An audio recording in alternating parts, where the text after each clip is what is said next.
आपल्या सर्वांना आपला शूरवीर 500 योद्धांचा भीमा कोरेगावचा इतिहास आठवतोय। आणि इतक्या वर्षापूर्वी जरी ती लढाई झाली असेल तरी 2025च्या शेवटी 2026 मध्ये जाताना आजही भीमा कोरेगावला लाखोच्या संख्येने भीमानुयायी येतात। आणि आपण यांनी हेच दाखवून दिले की भीमा कोरेगावच्या दिवशी ज्या योद्ध्यांनी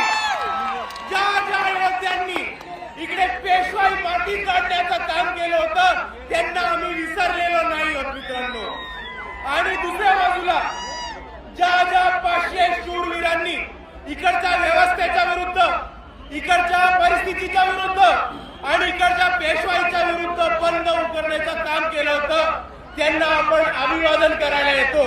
तेव्हा फक्त महाराष्ट्राला नाही तर भारताला नाही तर अख्ख्या जगाला दाखवून देतो की हे बाबासाहेबांची औलाद अजूनही लढलेलो विसरलो नाही होत। 500 लोकांनी तेव्हा वार केला होता आणि मात केला होता पेशवाईचा।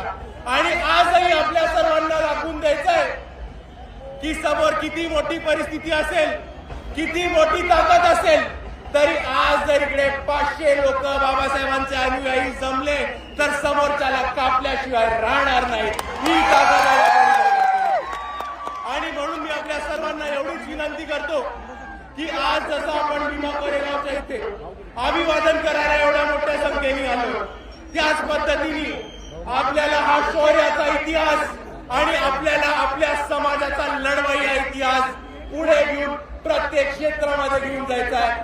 आणि भीमा कोरेगावच्या शौर्यांना आपण तेव्हाच अभिवादन करू जेव्हा आपण त्यांच्या पद्धतीने त्यांच्यासारखे छाती टोकपणे लढणं शिकू।